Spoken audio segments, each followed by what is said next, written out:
Très cher père, tu m'as demandé l'autre jour pourquoi je dis que je te crains. Comme d'habitude, je n'ai rien su te répondre. En partie justement à cause de la crainte que j'ai de toi, en partie parce qu'il me faut, pour expliquer cette crainte, entrer dans une foule de détails dont je ne pourrais rendre compte oralement avec tant soit peu de cohérence. Et si j'essaie, ici, de te répondre par écrit, ce ne sera encore que de manière très incomplète, parce que, même à l'écrit, la crainte et ses conséquences entravent ma relation avec toi, et parce que le sujet, par son ampleur, excède de beaucoup ma mémoire et mon entendement. À tes yeux, la chose s'est toujours présentée très simplement, du moins pour ce que tu en dis chaque fois devant moi et devant beaucoup d'autres, sans distinction. Ton point de vue est en gros celui-ci. Toute ta vie, tu as travaillé dur. Tu as tout sacrifié pour tes enfants, pour moi surtout. J'ai mené en conséquence une vie de pacha. J'ai eu entière liberté d'apprendre ce que je voulais. J'ai été préservé de tout souci matériel, donc de toute espèce de souci. Tu n'as jamais exigé en échange aucune gratitude. Tu connais la gratitude des enfants. Mais tu aurais tout de même attendu ici ou là un geste dans ta direction, un signe de sympathie. Au lieu de quoi je n'ai cessé, depuis toujours, de me cacher de toi pour me réfugier dans ma chambre, dans les livres, dans la fréquentation d'amis détraqués, dans des idées extravagantes. Je ne t'ai jamais parlé à cœur ouvert. Je ne suis jamais venu près de toi au temple. Je ne t'ai jamais rendu visite à Franzensbad. Je n'ai, au demeurant, aucun sens de la famille.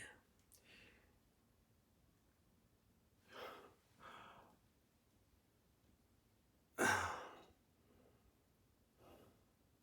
ne me suis jamais intéressé au magasin et à tes autres affaires. Je me suis déchargé sur toi de la gestion de l'usine avant de te laisser complètement tomber. J'ai soutenu Hotla dans son entêtement. Enfin, alors que je ne bouge pas le petit doigt pour toi, je ne t'apporte même pas un billet de théâtre, je fais tout pour mes amis. Si tu résumes ton jugement sur moi, il apparaît que tu ne me reproches rien en vérité de proprement inconvenant ou méchant, à l'exception peut-être de mon dernier projet de mariage. Mais une attitude étrangère, de la froideur, de l'ingratitude. Et cela, tu me le reproches comme si j'en étais coupable, comme si j'avais pu, disons en redressant la barre, donner un autre cours aux choses, alors qu'il n'y a pas de ton côté la moindre culpabilité, à moins que ce ne soit dans la trop grande bonté dont tu as fait preuve envers moi. Cette façon que tu as de présenter les choses, je n'y souscris que dans la mesure où moi non plus, je ne te crois absolument pas coupable du fait que nous sommes devenus étrangers l'un à l'autre, mais cette non-culpabilité est aussi la mienne, et tout aussi absolument. Si je pouvais t'amener à le reconnaître, ce serait la porte ouverte, non pas à une nouvelle vie, nous sommes tous deux beaucoup trop vieux pour ça, mais à une sorte de paix, sinon à la cessation, du moins à un relâchement de tes incessants reproches. Tu as curieusement une certaine intuition de ce que je veux dire. Ainsi, par exemple, tu m'as dit qu'il y a quelque temps, je t'ai toujours bien aimé, même si extérieurement je ne me suis pas conduit avec toi comme d'autres pères le font, pour la bonne raison que je ne sais pas simuler comme d'autres. Or, père, je n'ai jamais globalement mis en doute ta bonté à mon égard, mais je considère cette remarque comme injuste.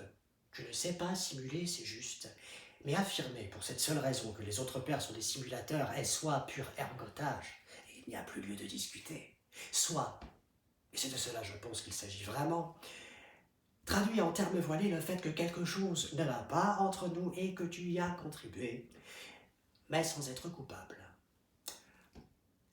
Si c'est cela que tu penses vraiment, alors nous sommes d'accord. Naturellement, je ne dis pas que ton action sur moi suffit à expliquer ce que je suis devenu, ce serait très exagéré et j'ai moi-même tendance à verser dans cette exagération. Rien ne permet d'affirmer que si j'avais grandi sans subir la moindre influence de ta part, j'aurais pu devenir un homme selon ton cœur. Il est probable que je serais quand même, aujourd'hui, un être souffreteux, craintif, hésitant, inquiet. Ni Robert Kafka, ni Karl Hermann, mais tout autre, cependant, que je ne suis, et nous aurions parfaitement pu nous supporter.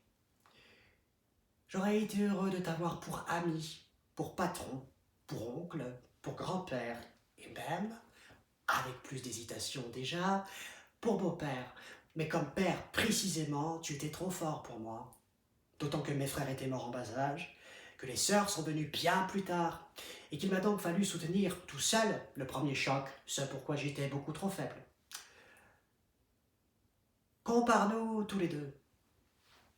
Moi, pour faire très court, un Lovie, avec un certain fond Kafka qui justement n'est pas stimulé par cette volonté qui porte les Kafka vers la vie, les affaires, la conquête, mais par un aiguillon de vie, plus secret, plus farouche, qui agit dans une direction différente et souvent n'agit plus du tout.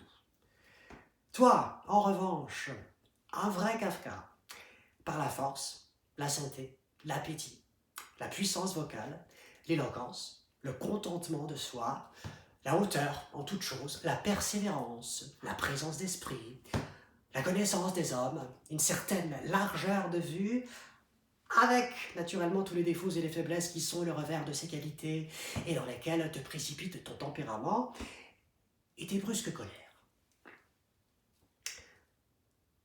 Kafka, tu ne l'es peut-être pas tout à fait dans ta manière générale de voir, pour autant que je puisse te comparer à mes oncles Philippe, Ludwig et Henrik.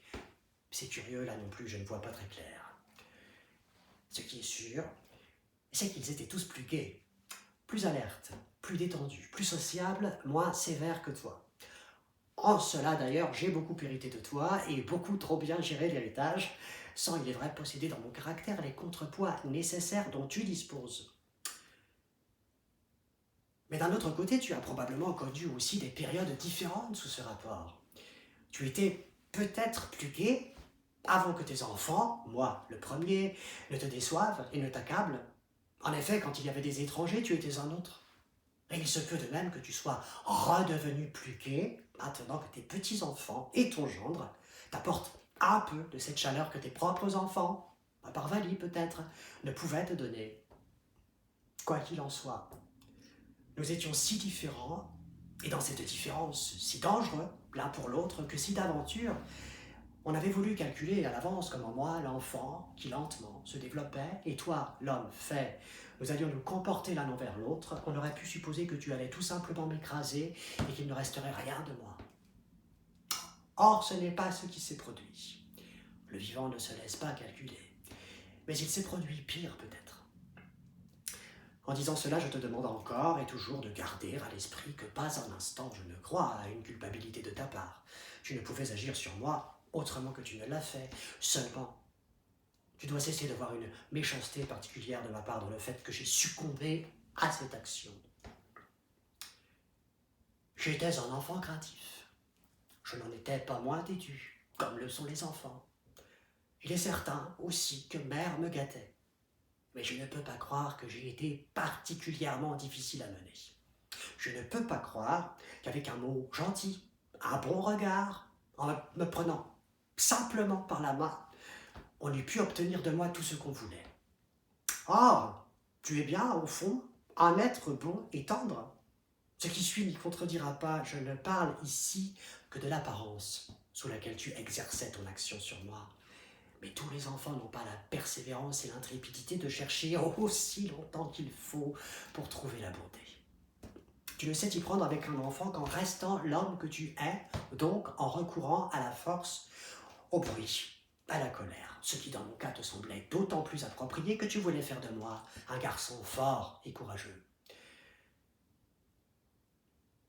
Je ne peux évidemment pas décrire aujourd'hui tes méthodes d'éducation au cours de mes toutes premières années, mais je peux assez bien me les représenter en les déduisant de ce que j'ai connu plus tard et de la manière dont tu traites Félix. À quoi s'ajoute cette circonstance aggravante que tu étais plus jeune à l'époque, donc plus vif, plus emporté, plus spontané, encore moins soucieux des autres qu'aujourd'hui, totalement pris en outre par le magasin. C'est à peine si tu pouvais te montrer à moi une fois par jour, et tu me faisais alors une impression d'autant plus profonde qui ne risquait guère de se muer en une plate habitude. De mes premières années, je n'ai le souvenir direct que d'un incident. Tu t'en souviens peut-être aussi. C'était une nuit, je n'arrêtais pas de geindre pour avoir de l'eau. Non pas à coup sûr parce que j'avais soif, mais à la fois pour embêter le monde et pour me distraire. Comme les menaces, pourtant sévères et répétées, n'y faisaient rien, tu finis par me sortir du lit et tu me portas sur la véranda où tu me laissas seul un moment debout en chemise devant la porte fermée. Je ne veux pas dire que ce fut une erreur. Peut-être n'aviez-il vraiment pas d'autre moyen à l'époque de dormir en paix. Je veux simplement, en évoquant ce fait, caractériser tes méthodes d'éducation et l'action qu'elles ont exercée sur moi. Ta leçon sans doute me rendit plus docile, mais intérieurement, elle me porta préjudice. Telle est ma nature que je n'ai jamais pu établir le lien exact entre le fait, pour moi, absolument normal, de demander de l'eau sans avoir soif et celui particulièrement horrible d'être porté dehors. Des années après, j'étais encore torturé à la pensée que ce géant, mon père, la dernière instance, était capable, presque sans raison, de venir la nuit me sortir du lit pour me porter sur la véranda, et que j'étais donc un tel rien pour lui.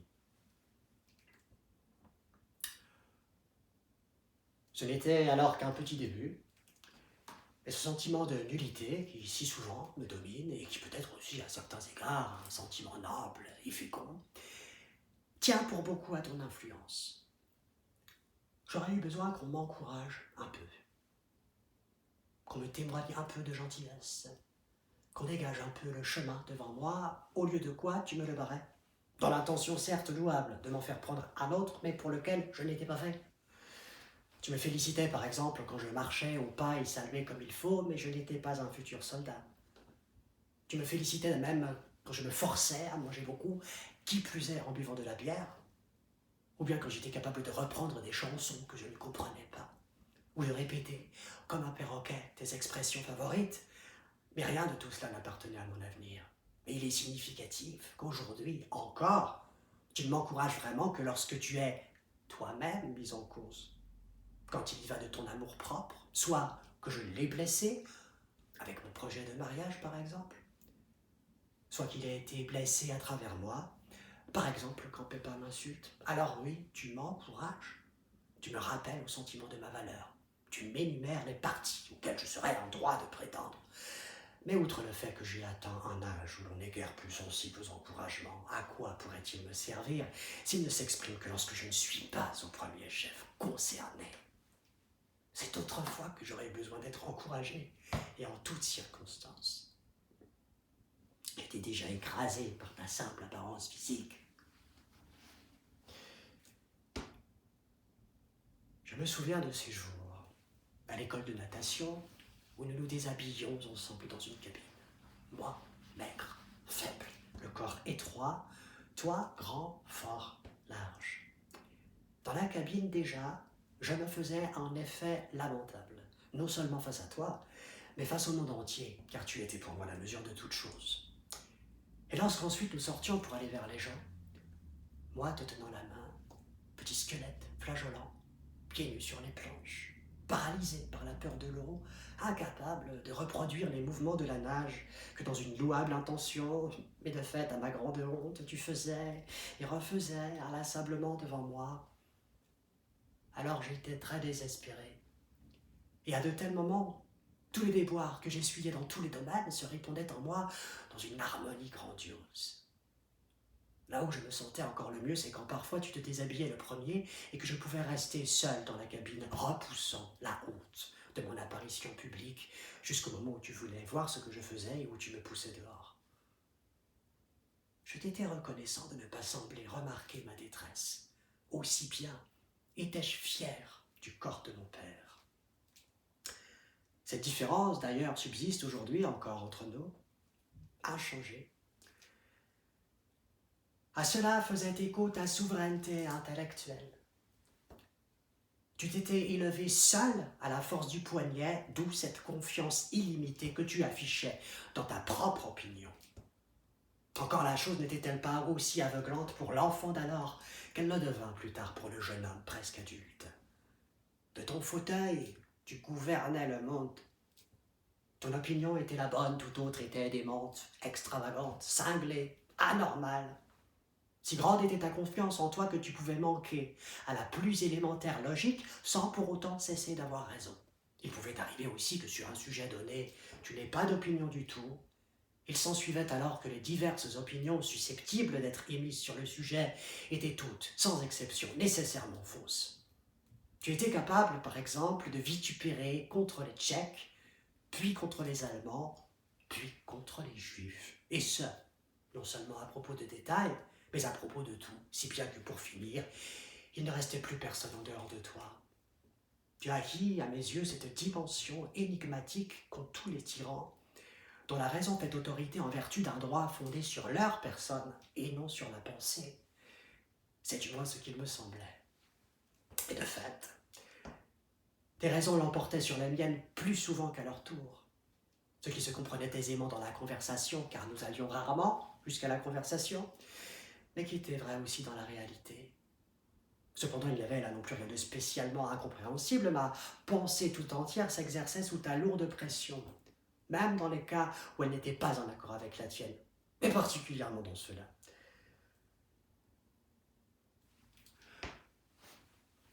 Toutes ces idées, en apparence indépendantes de toi, étaient d'emblée gravées par ton jugement négatif.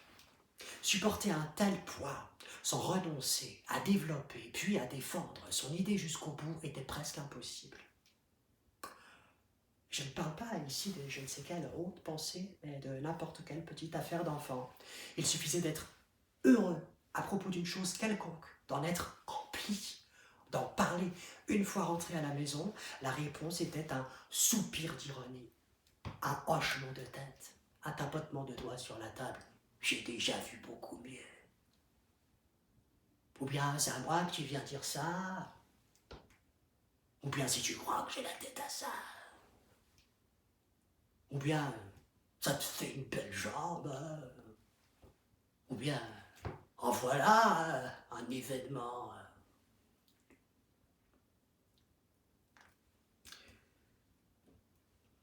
Bien entendu, on ne pouvait pas exiger que tu t'enthousiasmes pour des bagatelles d'enfants alors que tu vivais dans la peine et le souci.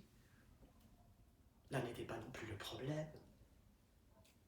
Le problème était plutôt que tu ne pouvais t'empêcher de ménager des déceptions systématiquement et régulièrement, des déceptions de ce genre à l'enfant, en vertu de ton caractère opposé au sien, que cette opposition, ensuite, ne cessait de s'aggraver par accumulation de matériaux, au point qu'ayant fini par devenir une habitude, elle se manifestait même lorsque, par hasard, tu étais de mon avis. Enfin que s'agissant de toi, dont la personne faisait autorité en tout, ces déceptions n'étaient pas de celles que réserve la vie ordinaire, mais touchaient droit au cœur. Le courage, la détermination, l'assurance, la simple joie, rien ne pouvait tenir jusqu'au bout dès lors que tu étais contre. Dès l'instant seulement où l'on pouvait te supposer hostile, et on le pouvait, assurément, à propos de tout ce que je faisais, ou presque. Ce qui valait pour les idées valait aussi bien pour les hommes. À peine avais-je montré un peu d'intérêt pour quelqu'un, ce qui n'arrivait pas très souvent, étant donné mon caractère, que, sans le moindre égard pour mon sentiment, sans même considérer mon jugement, tu te répandais en injures, en calomnies, en propos avilissants, des êtres innocents, enfantins, comme l'acteur Yiddish Novi, par exemple, eurent à en pâtir, sans le connaître. Tu fis un jour à son sujet une sortie épouvantable que j'ai déjà oubliée, mais dans laquelle tu le comparais à de la vermine, recourant automatiquement, comme tu le faisais si souvent, à propos des gens que j'aimais, au proverbe du chien et des puces. Je me souviens ici en particulier de l'acteur, parce qu'à l'époque j'ai noté tes propos avec ce commentaire. Mon père parle ainsi de mon ami, qu'il ne connaît même pas, uniquement parce qu'il est mon ami. C'est une chose que je pourrai toujours lui opposer quand il me reprochera mon manque de gratitude et d'amour filial. Je n'ai jamais compris chez toi cette totale insensibilité à la peine et à la honte que tu pouvais m'infliger par tes paroles et tes jugements. À croire que je n'avais pas idée du pouvoir qui était le tien. Moi aussi, bien sûr, j'ai eu plus d'une fois des propos blessants pour toi, mais chaque fois, je le savais. J'en souffrais. Mais je ne pouvais pas me dominer, je ne pouvais pas retenir le mot. À peine l'avais-je prononcé que déjà je le regrettais. Tandis que toi, tu assénais froidement tes mots sans pitié pour personne, ni pendant, ni après. On était devant toi absolument sans défense. Et ainsi en allait-il de toute ta pédagogie. Tu as, je crois, un talent d'éducateur. Ton éducation aurait certainement pu être utile à en être de ton espèce. Il aurait perçu dans ce que tu disais la part de bon sens. Il n'aurait pas cherché plus loin et se serait tranquillement acquitté des choses. Mais pour l'enfant que j'étais, chaque mot que tu me criais était ni plus ni moins qu'un commandement du ciel. Je ne l'oubliais jamais. Il restait le premier instrument dont je disposais pour juger le monde, et d'abord pour te juger toi-même. Et là, ta faillite était complète. Les repas étant à l'époque la principale occasion que nous avions d'être ensemble, ton éducation consistait en grande partie à m'enseigner la manière correcte de se tenir à table. Tout ce qui venait sur la table devait être terminé. La qualité de la nourriture ne souffrait pas la discussion, mais toi souvent tu la trouvais immangeable. Cette abrutie, la cuisinière, avait encore gâché la bouffe. Comme tu avais un puissant appétit ou une propension particulière à tout manger vite, brûlant et à grande bouchée, l'enfant devait se dépêcher. Il régnait autour de la table un silence lugubre, entrecoupé de remontrances. Mange d'abord, tu parleras après. Ou bien, plus vite, plus vite, plus vite, plus vite, plus vite, plus vite, plus vite.